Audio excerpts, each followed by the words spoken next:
하나님 말씀 보겠습니다. 에베소서 3장 1절에서 13절 말씀 함께 보겠습니다.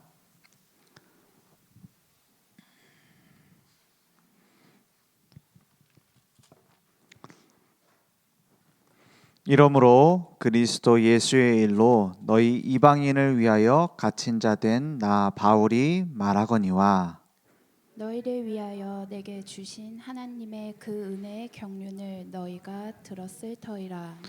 곧 계시로 내게 비밀을 알게 하신 것은 내가 먼저 간단히 기록한과 같으니 그것을 읽으면 내가 그리스도의 비밀을 깨달은 것을 너희가 알 수 있으리라. 이제 그의 거룩한 사도들과 선지자들에게 성령으로 나타내신 것 같이 다른 세대에서는 사람의 아들들에게 알리지 아니하셨으니 이는 이방인들이 복음으로 말미암아 그리스도 예수 안에서 함께 상속자가 되고 함께 지체가 되고 함께 약속에 참여하는 자가 됨이라. 이 복음을 위하여 그의 능력이 역사하시는 대로 내게 주신 하나님의 은혜의 선물을 따라 내가 일꾼이 되었노라.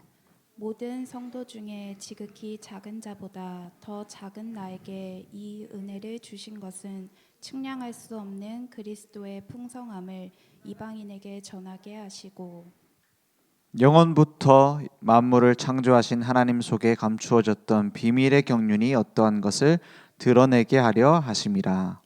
이는 이제 교회로 말미암아 하늘에 있는 통치자들과 권세들에게 하나님의 각종 지혜를 알게 하려 하심이니 곧 영원부터 우리 주 그리스도 예수 안에서 예정하신 뜻대로 하신 것이라. 우리가 그 안에서 그를 믿음으로 말미암아 담대함과 확신을 가지고 하나님께 나아감을 얻느니라. 그러므로 너희에게 구하노니 너희를 위한 나의 여러 환난에 대하여 낙심하지 말라. 이는 너희의 영광이니라. 아멘. 하나님께서 우리에게 주신 은혜를 다 셀 수 없죠. 그만큼 큰 은혜를 주셨는데 측량할 수 없는, 다 잴 수 없는 이 은혜를 누리는 비밀 속에 들어가면 우리의 인생이 세워지게 돼 있습니다. 많은 훌륭한 목사님들이 있었고 한국 교회에 대단한 목사님들 많았습니다. 제가 큰 교회도 찾아가 봤는데요. 이제 예전에 어떻게 목회가 그렇게 클 수 있느냐 이렇게 큰 교회를 찾아가 봤어요. 그런데 한 두 가지 특징이 있더라고요. 일단 목사님이 인격이 훌륭하고 기도를 많이 하시는 분들이 대부분. 일단 뭐죠? 깨끗하고 막 이제 기도 많이 하고 이제 성도들한테 대하는 것도 너무 잘하고 이런 분이에요. 그리고 또 뭐냐, 교회가 시스템이 잘 돼 있어요. 그러니까 막 이제 클 수 있도록 이제 다 나름대로 이제 조직이 잘 돼 있다 이 말이에요. 그런데 지금 교회에 그러면 그런 큰 교회들의 문제가 많이 일어나고 있거든요. 어느 정도 일어나냐? 교회 안에서 데모도 하고요. 교회 안에서 소송도 걸려 있고요. 교회 안에서 이제 실제로 그런 환경 속에서 많은 사람들이 그냥 그 교회에만 다니는 사람이 너무 많아요. 갈라져 싸우는 경우도 너무 많고요. 그 원인이 뭘까요? 저는 그거라고 생각합니다. 은혜를 받았는데 은혜의 망대로 세워진 사람이 별로 없어요. 은혜를 끼치는데 그 은혜에 깊이 뿌리 내리는 사람이 없어요. 그러니까 복음을 말하는데 복음에 뿌리 내리는 게 아니라 복음 이후에 뭔가 다른 것을 받기 위해서 복음을 누려요. 뭔가 기복적인 거, 율법적인 거, 신비적인 거, 인본주의적인 거, 그걸 위해서 복음을 해요. 복음은 그러니까 과정이에요. 그냥 복음을 가지고 뭔가를 하려고 해요. 그래서 한국 교회는 지금 최대의 위기를 맞았습니다. 지금 어떤 면에서는 교회가 필요 없다라고 젊은 사람들은 인식하고 있어요. 우리나라 교회가 문제다 이렇게 말하는 사람들도 늘어나고 있어요. 그래서 우리에게 필요한 게 뭐냐?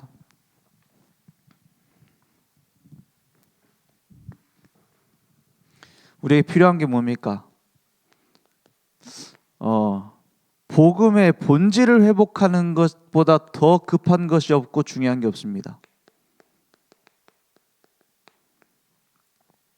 크게 하냐 작게 하냐가 아니에요. 올바른 본질을 회복했느냐는 겁니다.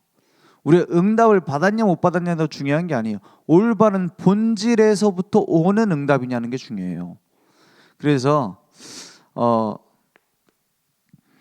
충분한, 이거는 뭐죠? 열심히 해야 된단 말이 아니에요. 충분한 생명운동이 일어나야 된다. 이 말 이해를 잘해야 됩니다. 이게 무슨 뜻인가? 내가 진짜로 복음을 전해서 몇 명 정도 영접시켜 봤는가? 이게 굉장히 중요해요. 이 충분하다라고 하는 말이 좀 약간 좀 애매한 말이긴 하죠.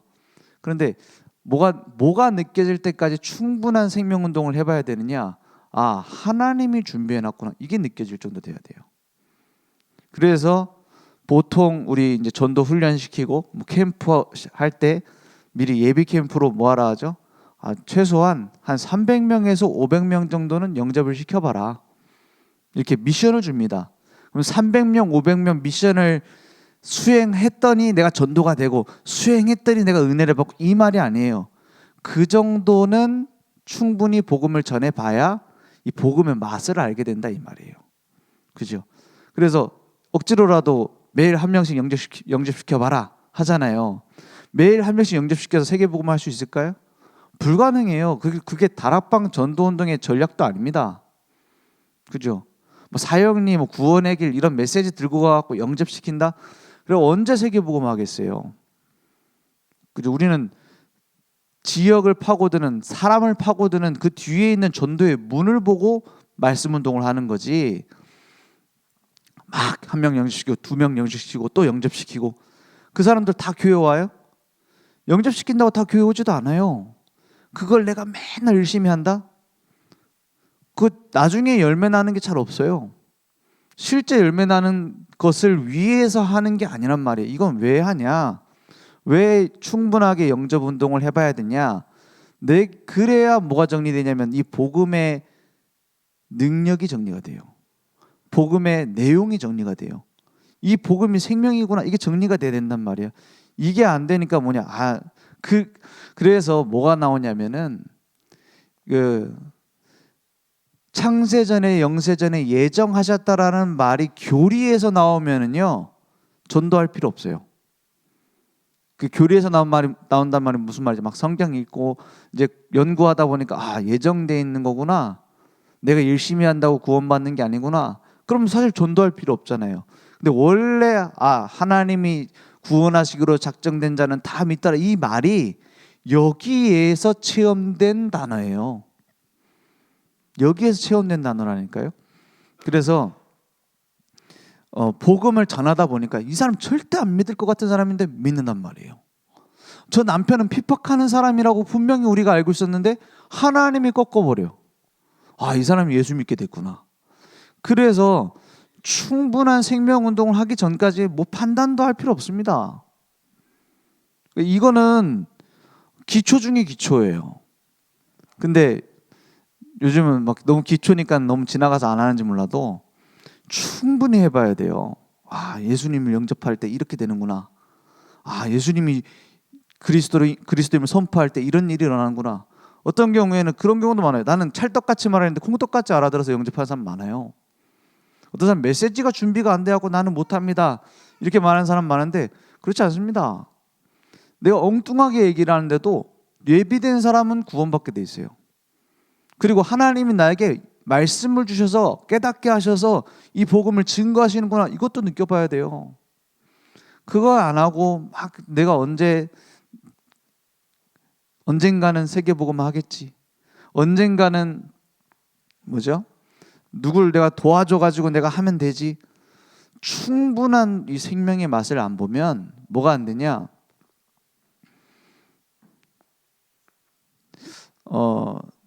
여기에서부터 뭐가 오냐면은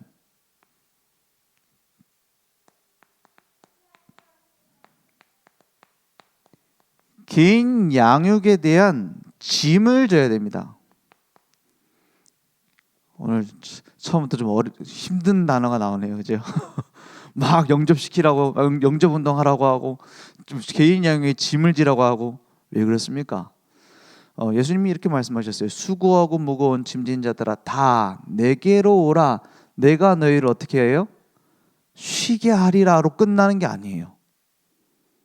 내가 주는 멍에를 메고 내가 주는 짐을 지라고 해요. 그죠? 그건 뭘 얘기하죠?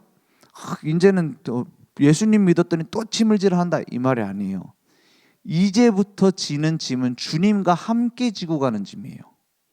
멍에를 매려면은요, 소가 한 마리로는 멍에를 못 매요. 두 마리를 같이 나란히 놓고 그 사이에다가 멍에를 놓는 거예요. 내가 주는 짐을 지라 함께 가시겠다는 거예요. 그래서 여기에 대한 생각을 가지고 말씀 듣고 예배 드리는 것하고 그냥 내 문제 해결을 두고 어떻게 해야 됩니까? 라고 물어보면서 예배 드리는 것하고는 천지 차이입니다. 물론 막 내가 어려운 문제가 왔어요. 그래서 말씀 앞에 나와요. 그것도 귀한 일이죠. 그것도 너무 중요한 거예요. 어떤 면에서는 제일 필수적인 과정이라고 볼 수 있어요. 그런데 거기에 머물러 있으면 안 돼요. 내가 나에게 맡겨진 한 영혼을 두고 기도하고 짐을 진다. 이것보다 내 영적인 성장을 빠르게 만드는 게 없어요. 왜? 포럼해 줘야 되잖아. 또 얘기해 줘야 되잖아요. 오늘 말씀에 대해서 내가 나눠서 이해 못한 부분이 있으면 설명해 줘야 되잖아요. 그러니까 내가 살아요. 그래서 공부 잘하는 아이들이 특징이 뭔지 알아요? 설명도 잘해줘요. 옆에 공부 잘 못하는 아이가 막 물어보면 설명을 해줘요. 군대에 있을 때 다양한 사람들을 만나잖아요. 근데 그 중에서도 제가 이제 서울에 있는 부대에 있었으니까는 거기에는 뭐 유학 다니다가 온 병사들도 있고 또 이제 섞여 있어요 좀. 근데 공부 잘하는 그 아이랑 공부 전혀 안 하고 있던 아이랑 차이가 뭔지 알아요? 일을 가르쳐 주는데도 딱 이해가 되도록 설명을 잘해주는 사람이 있어요. 제 선임 중에서도 카이스트 대학 나오고 막 이런 선배가 있었는데 이 사람 영적인 문제도 있었지만은 뭘 얘기해 주냐, 일을 딱 알아듣도록 얘기를 해줘요. 그러니까 쉽단 말이에요. 근데 또 약간 공부 잘 못하던 선임은 무조건 하래. 그냥 열심히 하래. 그 차이가 나더라고요. 그래서 신앙생활도 그렇습니다. 영적인 비밀을 내가 누리고 전달해보는 것만큼 나를 빨리 성장시키는 게 없어요. 그래서 개인 양육을 내가 누굴 붙잡아서 할까 이거보다 하나님이 나에게 어떤 영혼을 도우라고 하시는가 이걸 두고요 은혜 받아보라는 거예요. 그래서 복음의 본질 한마디로 뭡니까? 복음은 흘러가는 겁니다. 고인물은 썩어요. 고인물은 썩어요. 고여서 내가 이걸 지켜야 되겠다. 그렇게 해서 복음이 지켜진 적이 한 번도 없어요. 교회의 역사상 우리가 이 복음의 순수성을 유지하자, 그 세상과 단절되어갖고 우리가 뭔가 지키자 해가지고 지켜진 적이 단 한 번도 없어요. 항상 복음의 본질을 지켰던 건 전도 선교입니다. 흘러가야 돼요. 이것은 열심히 하란 말이 아니에요. 우리의 중심입니다. 그래서 열심히 영접시키고 열심히 양육 대상자를 찾고 열심히가 아니에요. 여기에 방향을 맞추고 하나님이 우리에게 주신 은혜를 발견해야 된단 말이에요. 하나도 안 어렵습니다. 내가 주는 짐은 쉽다고 했잖아요. 그죠? 이걸 가지고 지역의 업의 가정의 모든 만남의 문을 보는 거예요. 이걸 보고 다락방이라고 합니다. 그래서 전도에 문이 있어야 들어갈 거 아닙니까? 문도 아닌데 막 들어가고 이제 그 집에 사람을 만나려고 하면 힘들죠. 그 뭡니까? 길 아닌 데로 산 올라가면 얼마나 힘들어요. 등산로가 돼 있는 데로 가야지. 그냥 산 그냥 올라갈 수 있거든. 직진으로 올라가면 됩니다. 나무를 다 헤치고, 그죠? 진흙도 막 밟고 지나가면 되잖아요. 더 힘들어요. 길이 있고 문이 있는데 글로 가는 거예요. 전도에 문이 있다 이 말이에요. 이걸 보고 체험하는 게 뭐냐? 다락방입니다. 그래서 하나도 어렵지 않습니다. 뭘 하면 되느냐? 이거부터 시작해야 돼요. 그래서 어떤 부분에서는 그렇게 하는 경우도 있더라고요. 내가 이제 전도 대상자를 만나지 못하니까 전도 대상자가 앞에 있다고 생각하고 막 구원의 길을 그린다든지 이렇게 하더라고요. 근데 그것도 굉장히 유익한 훈련입니다. 그런데 실제로 해보면 약간 성령의 역사가 막 일어난다고 느껴지진 않아요. 그걸 해보면은 그게 내가 어떤 묵상이 되고 이렇게 하는 건 좋지만 누가 막 내가 있다라고 생각하고 막 이렇게 한다. 왜냐하면 굳이 성령이 역사하실 필요는 없잖아요. 그죠?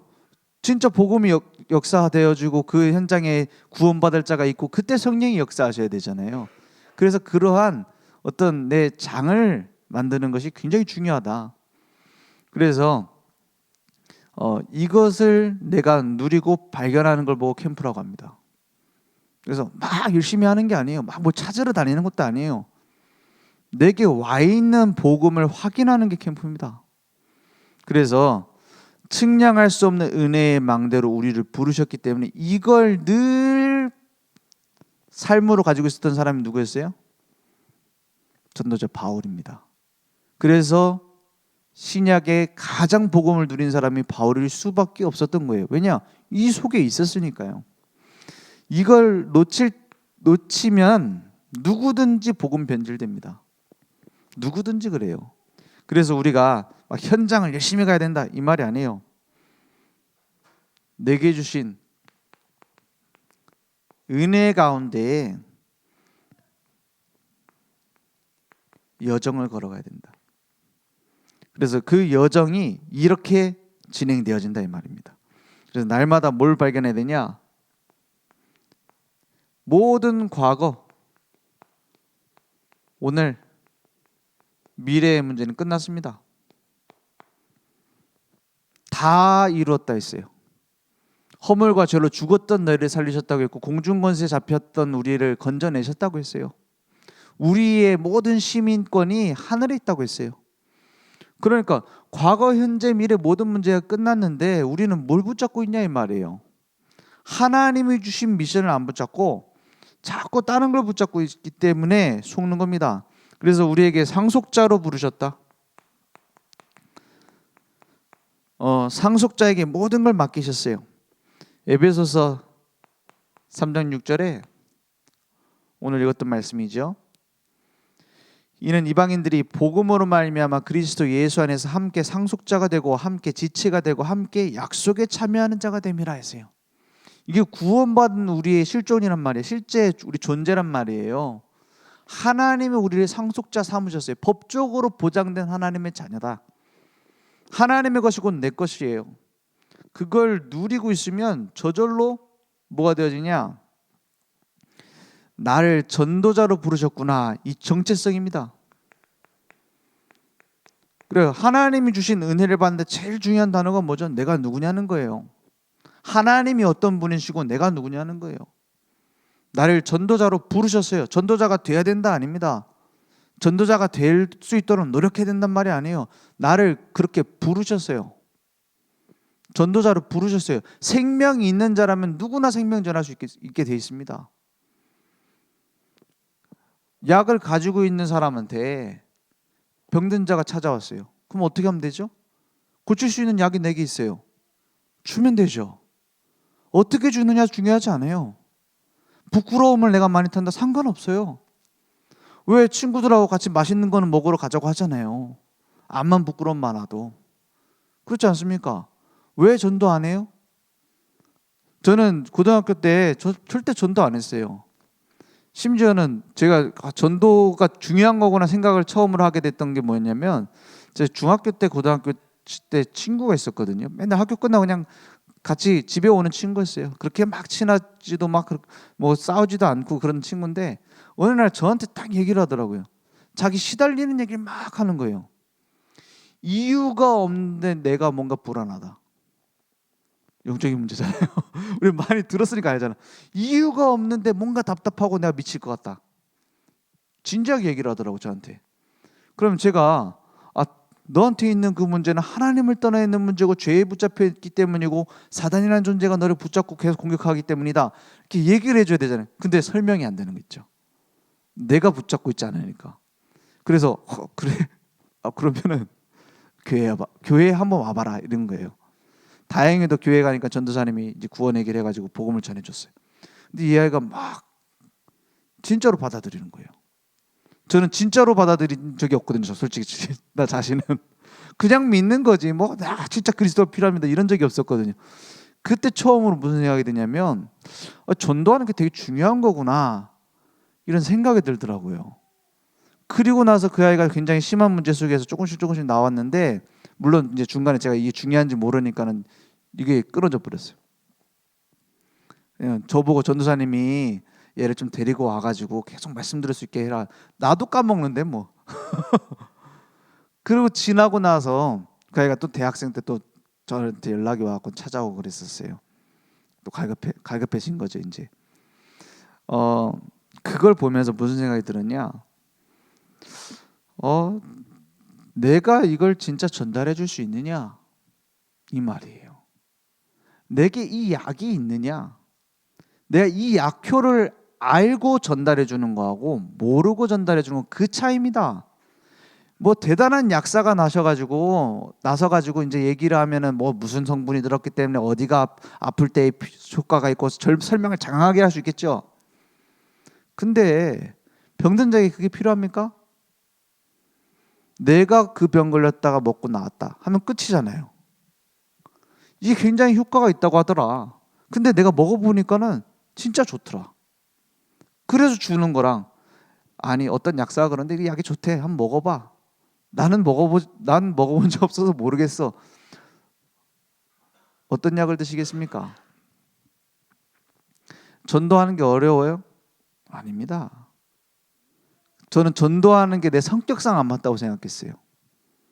나는 좀 부끄러우니까 혹시 내가 이거 전도했다가 또 저 친구가 또 나 교회 다닌다고 이상하다고 하면 어떡하지? 그런 것 때문에 전도를 못한다고 생각했어요. 근데 그게 아니었어요. 내가 약효를 본 적이 없어. 그죠? 내가 이게 진짜로 저 애에게 전달되면 저 애가 살아날 거라는 확신이 없어. 그래서 안 하는 거였어요. 여러분은 거기에 대한 확신이 있습니까? 그걸 가진 자를 전도자라고 해요. 말을 잘 설명하는 게 아닙니다. 내가 특별한 체험이 있는 것 필요치 않습니다. 내게 있느냐 없느냐는 거예요. 그 복음의 은혜가. 그러니까 나를 전도자로 부르셨어요. 에베소서 3장 1절에 이러므로 그리스도 예수의 일로 너희 이방인을 위하여, 그 구원 못 받은 복음 못 들은 그 사람들을 위하여 갇힌 자 된 나 바울이 말하거니와. 그죠?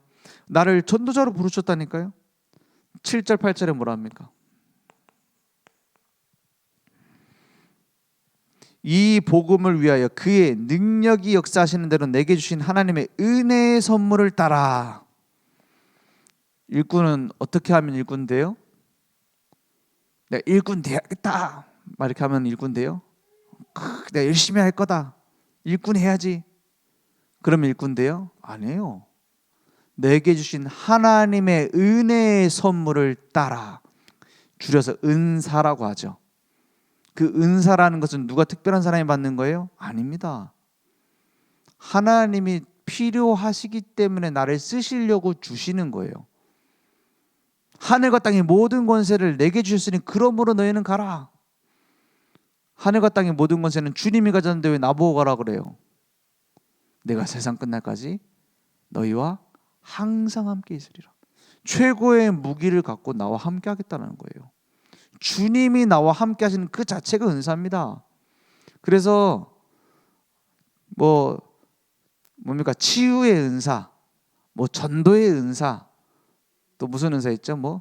방언 은사, 예언 은사, 여러 은사들 얘기 있잖아요. 그런데 전도는 은사가 아닙니다. 전도는 뭐예요? 그런 특별한 은사가 아니에요. 구원받은 자라면 누구나 할 수 있는 게 전도예요.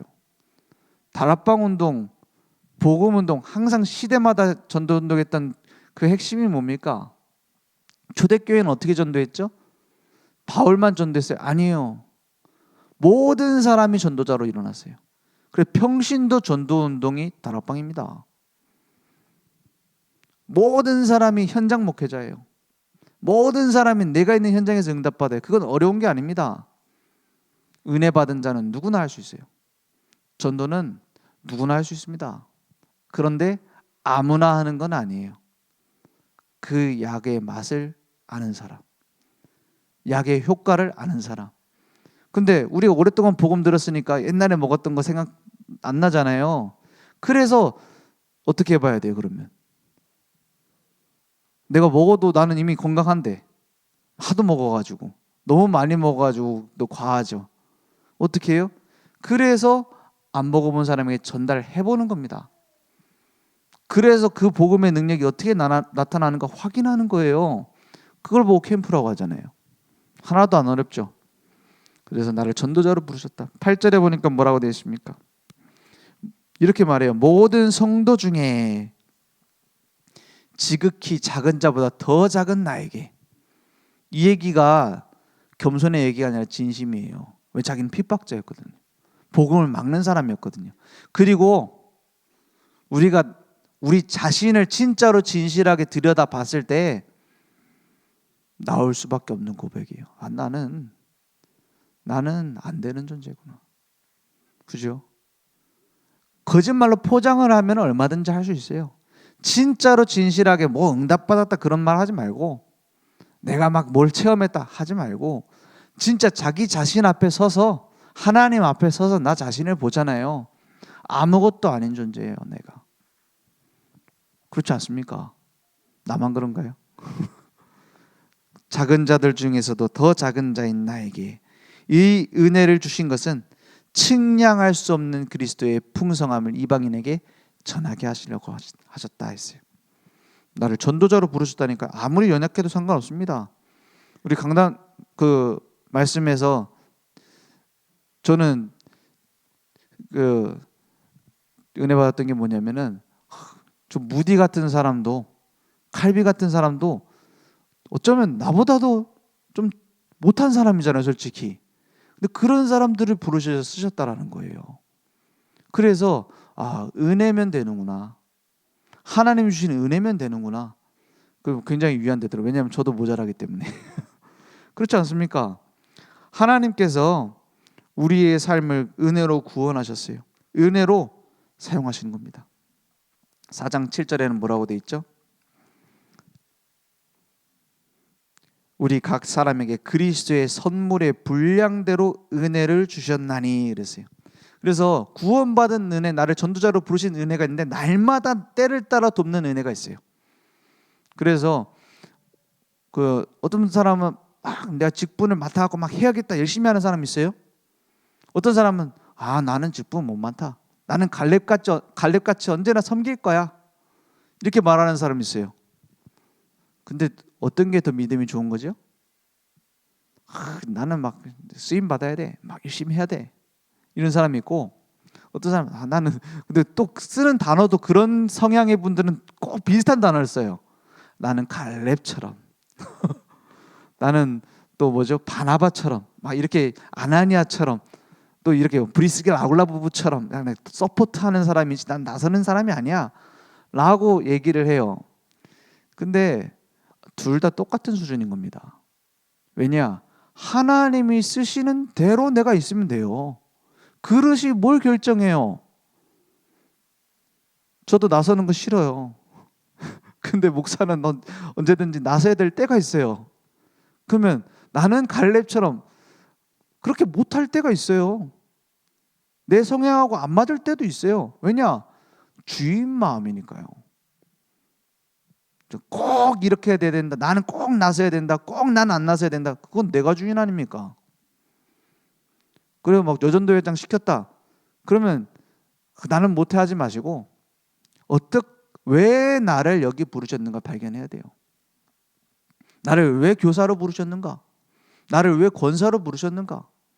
거기에 대한 답을 찾아야죠. 나를 전도자로 부르셨다니까요. 그래서 나는 못하는 게 맞아요. 그게 사실이에요. 그런데 하나님이 나를 부르셨어요. 누가 더 옳습니까? 누가 더 정확합니까? 내가 고집 부릴 필요 없습니다. 나를 전도운동에 그리스도의 제자로 부르셨다. 그 속에 들어가면 됩니다. 그래서 이 은혜의 여정으로 나를 하나님이 만들어 가신다는 걸 보고 맡기면 돼요. 그러면 뭐가 보이냐? 은혜의 이정표가 보여요.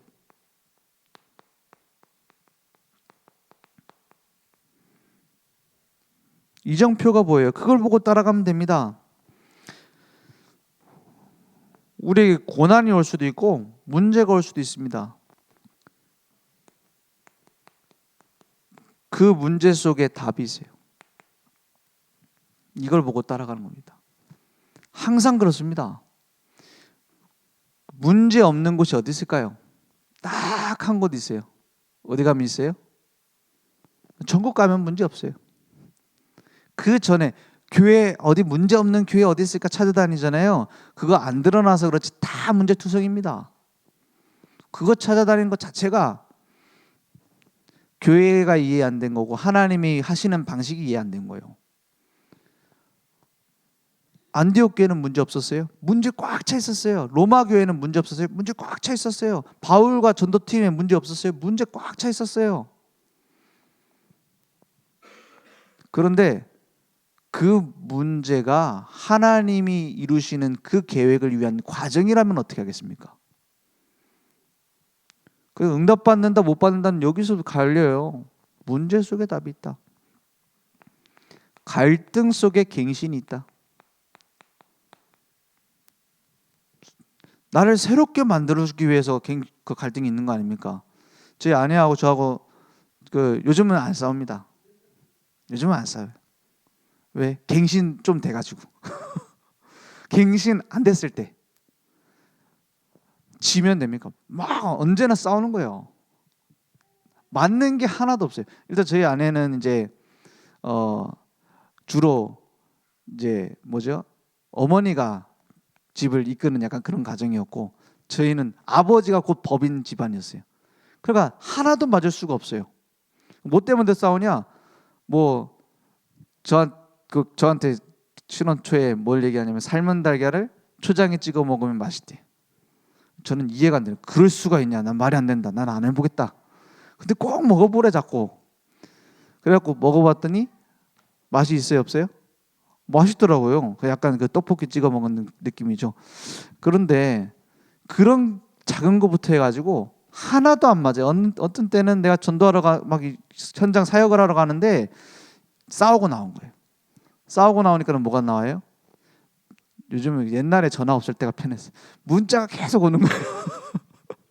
서로 막 이제 칼이 왔다 갔다 해 문자가. 그런데 나는 가고 또 예수는 그리스도 모든 문제 해결자 해야 돼요. 제가 그때 깨달은 게 있잖아요.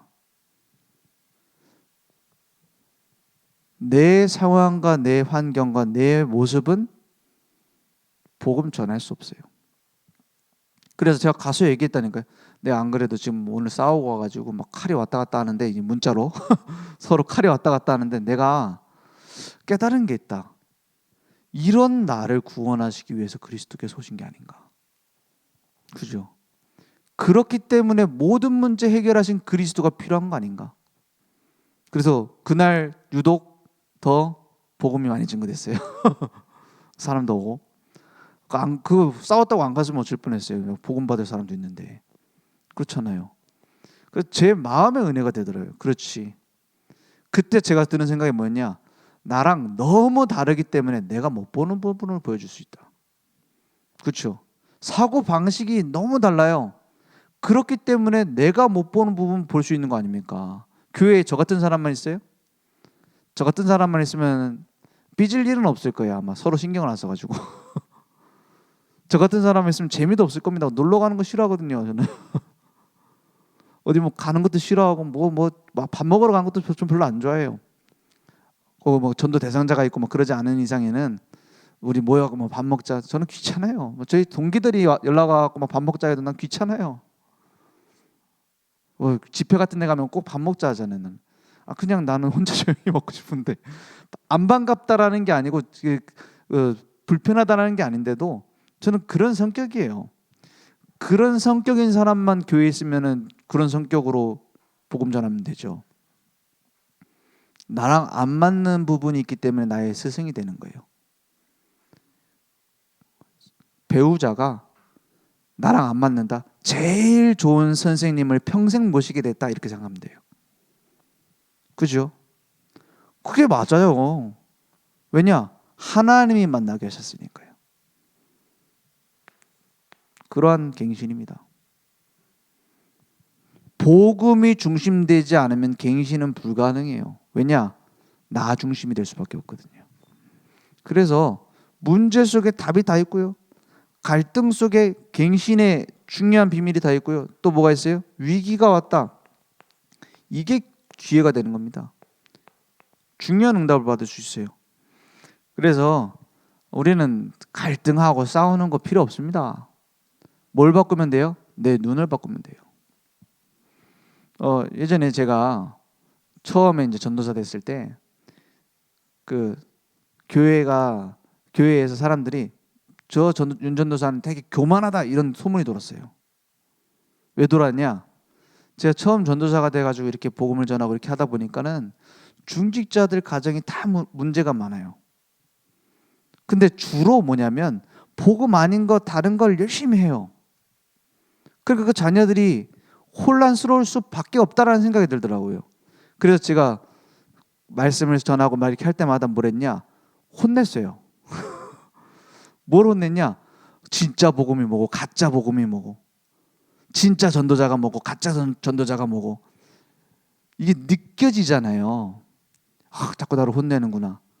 중직자들이 얘기를 하기 시작한 거예요. 윤 전도사 그렇게 안 봤는데 전도사 되더니 되게 교만해졌다.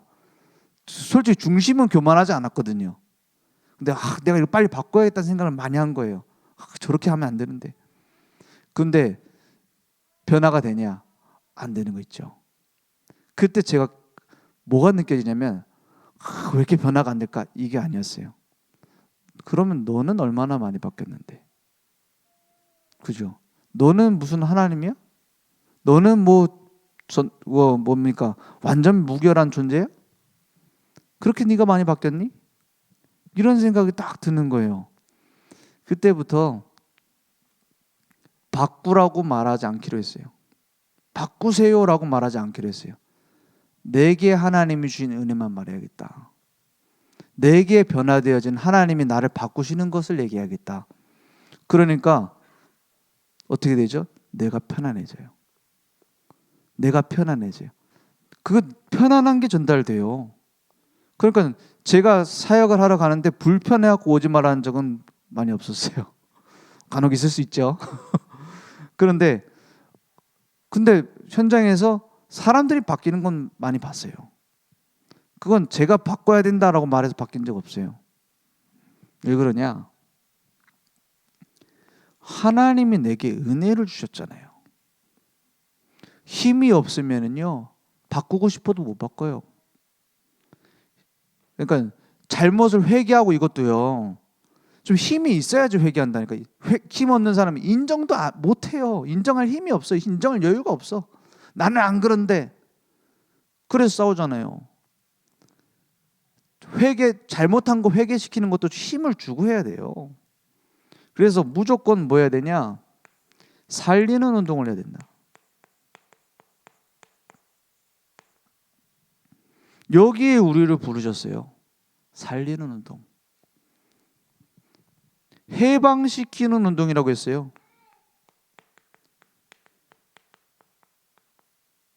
그 무슨 말입니까? 내가 묶여 있는데 무슨 해방을 시켜줘요?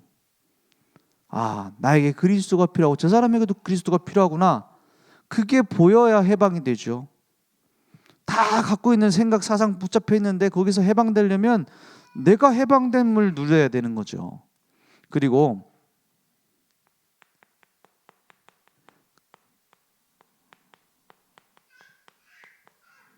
산 소망을 주는 운동입니다. 이 전도운동, 복음운동은 복음 안에 다 있는 거예요. 산 소망을 주는 겁니다. 그래서 아니 구원받았으니까 마음대로 살아도 돼, 이 말이 아니에요. 이 전까지는 하나님이 내게 벌 줄까 봐 두려워서 떨며 종교의식으로 붙잡고 있었던 사람이었다면 이제는 하나님을 기쁘시게 하기 위해서, 하나님이 주신 은혜에 감사해 그 은혜에 영광 돌리기 위해서 내 삶을 드리는 새로운 이 복음을 위한 인생이 되어지는 그 짐이 새롭게 내게 지어진 거예요. 그죠? 그래서 내가 붙잡고 있던 걸 놓고 하나님이 그것을 붙잡는 겁니다. 날마다 은혜 가운데 새로운 망대로 세워지기 바랍니다. 그래서 영원전부터 감춰졌던 이 복음운동, 복음의 당연, 필연, 절대성을 누리는 겁니다. 영세전부터 준비되어 있던 이 복음의 비밀의 경륜이 나타났다 했어요. 이 경륜이 무슨 말이죠? 경영에 만들어간다 이런 뜻이에요. 처음부터 예정하셨고 그 예정을 이루시고 그리스도께서 십자가에 다 끝내시고 성령으로 나를 찾아오셔서 구원하시고 그걸로 끝이 아닙니다. 그 구원받은 나를 인도하셔서 전도자의 길을 가게 하시고 그 복음이 또 다른 사람에게 전달되어지고 주님 다시 오신 날까지 그 복음이 살아서 역사에서 하나님의 계획을 이루는 모든 과정이 경륜이에요. 그걸 누가 하신다고요? 주님이 하신다. 나는 지금 이걸 찾으면 돼요. 복음의 당연, 필연, 절대. 이걸 놓치면 자꾸만 어떻게 되냐면 다른 것 때문에 싸워요. 다른 것 때문에 싸워요. 저는 보니까 한국 교회에 많은 훌륭한 목사님들 한 번씩 유튜브에 이게 설교도 요즘은 한 번씩 들어봐요. 대단히 막 어떤 목사님은 실명 얘기하면 좀 곤란하니까 16시간씩 기도를 한대. 자기는 매일 16시간씩 기도한대. 우리는 24인데 16시간. 그 목사님은 항상 목이 쉬어있어요. 솔직히 설교 듣는데 거북하더라니까. 저는 무슨 말인지는 모르겠어요. 막 와와와와 이렇게 얘기를 하니까. 근데 사람들은 막 은혜를 받는 것처럼 보여요. 나중에 이제 막 30분 동안 1시간 동안 합심 기도를 하는데 막 손 들고 막 회개하고 막 기도를 해요. 내용도 늘상 약간 그거 있죠. 막 마귀 권세를 깨트리고 죄에서 회개하고 그 약간 원색적인 그 뭐죠? 그런 내용들이에요. 쭉 그거 갖고 막 기도하고 이렇게 해요. 그걸 보면서 그런 목사님도 있고 또 막 요즘 한국교회 잘못됐다 이러면서 막 목회자 윤리 이런 얘기 많이 하시는 목사님들 올라오고 막 이렇게 하더라고요. 얘기도 듣고 이렇게 해보니까 반대로 한번 생각을 해봤어요. 사탄 입장에서 제일 거슬리게 만드는 게 뭘까? 그죠? 우리 전쟁을 하거나 게임 같은 경기를 해도 상대방이 상대하기 힘들어야지 잘하는 거잖아요. 그죠? 사단 입장에서 제일 힘든 게 뭘까? 막 싸워서 이기자. 그걸 상대하는 게 힘들까? 저는 이거라고 봅니다. 흔들리지 않는 것. 복음으로. 막 내 갈급함을 해결하기 위해서 막 열심히 한다. 사단이 넘어뜨리기 더 좋을 수 있어요. 그죠? 막 서로 틀린 거 막 끄집어내 갖고 완벽하게 우리가 만들자. 사단이 툭 치면 넘어지게 돼 있어요. 복음 안에 어떤 것도 상관없다. 복음 안에 우리의 연약함도 상관없다. 복음 안에 하나님께서 하실 것이다. 그걸 못 건드린 거예요. 그건 가만히 있는단 말이 아닙니다. 이 이정표를 보고 따라가는 거다 이 말이에요. 그래서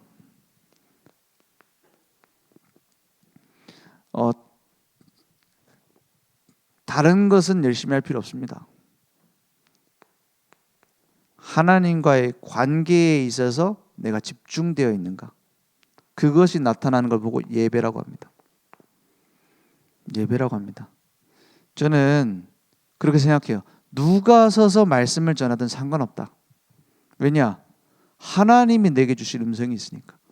예전에 제가 그 신학교 다니는데 신학생 들으면은 다 신앙 좋은 사람들이잖아요, 그죠? 거기서 이제 캠프를 하는데 캠프하는 강사 목사님에 따라서 색깔이 굉장히 달라요. 어떤 목사님은 이쪽이라면 어떤 목사님은 완전 반대를 얘기를 많이 한단 말이에요. 그러니까 1학기 때랑 2학기 때랑 캠프를 다르게 하니까 제가 그 앞에서 행정하는 사람이었거든요. 같이 행정하고 도와주고 그런 팀에 속해 있었단 말이에요. 그래서 얘기를 듣는데 충분히 그 다른 팀장님들의 얘기를 들어야 될 거 아닙니까? 신학생들 그 끌고 가는 사람들인데, 캠프 끌고 가는 사람들인데 얘기를 듣는데 뭐라고 하냐면 저번 학기는 이렇게 했는데 이번 학기 이렇게 하려니까는 말씀 따라하기 어렵다 이러더라고요. 제가 보통 말 안 하거든요. 그냥 귀찮으니까. 귀찮잖아요. 뭐 말 걸고 막 서로 혹시 싸움도 될 수 있고 혹시 그렇게 감정적으로 얘기를 하는데 제가 딱 한마디 했어요. 그 앞에 계신 목사님과도 하나님은 함께 하셨고 지금 목사님과도 하나님 함께 하시는데 그 하나님은 한 하나님 아니냐? 그러면 전도사님하고 함께 하시는 하나님도 한 하나님 아니냐? 그런데 어떻게 두 개의 얘기를 할 수 있냐? 하나님의 말씀 가지고 인도하시는 거지. 그러면 우리가 지금 이 말씀 속에서 뭘 붙잡을 건지 발견해야지. 그 목사님은 어떻고 저 목사님은 어떻고. 그게 어떻게 신앙생활이냐 그랬어요. 그렇잖아요. 예배 쇼핑하지 마세요. 그런 사람 많습니다. 어디 가갖고 메시지 들으면 은혜 받고, 이거는 여기 계신 분은 아니지만 온라인 듣는 분들이 있을 수 있어요. 어디 말씀 들으면 저 목사님은 은혜가 되고, 그러다 어떨 때 나한테 좀 찔리는 얘기하면 다른 목사님 말씀 듣고 쇼핑을 해요. 막 코로나 이후로 그런 사람 너무 많아요. 아닙니다. 하나님 앞에 엎드리는 게 예배예요. 그러니까 이 예배가 어디로 오느냐? 나의 삶으로 와지는 거예요. 그 삶의 예배로 드리는 거예요. 우리는 뭘 한다 안 한다가 아닙니다. 우리 모든 삶이 예배의 삶이 되는 겁니다. 그게 실천입니다. 주님이 나를 이끌어 가실 수 있도록 요단강 앞에 우리가 발이 들어갈 때의 역사가 일어났다 했어요. 그 삶으로 실천해 가는 거예요. 이 말씀이 나에게 어떻게 성취될 것인가? 나의 업에 어떻게 성취될 것인가? 어떤 사람은 그렇게 얘기하더라고요. 내 사업은 사업이고 사업하는 방식은 있고 하나님 말씀은 말씀이고 목사님이 무슨 사업을 하냐? 너무나 맞는 얘기죠. 저는 사업 모릅니다. 저는 뭐 의료 모릅니다. 그런데요, 하나님이 내게 들려주시는 음성을 발견하지 않고 계속 가는 사람은 꼭 무너지더라고요. 그거는 있어요. 나의 삶에 하나님이 어떻게 말씀하시는가. 그래서 오직 성령이 너에게 임하시면 우리의 성격과 우리의 지성과 상관없이 예루살렘과 온 유대와 사마리아 땅끝까지 이르러 내 증인이 되리라 했어요. 오늘 그 은혜가 우리에게 확인되어지고 누려지길 바랍니다.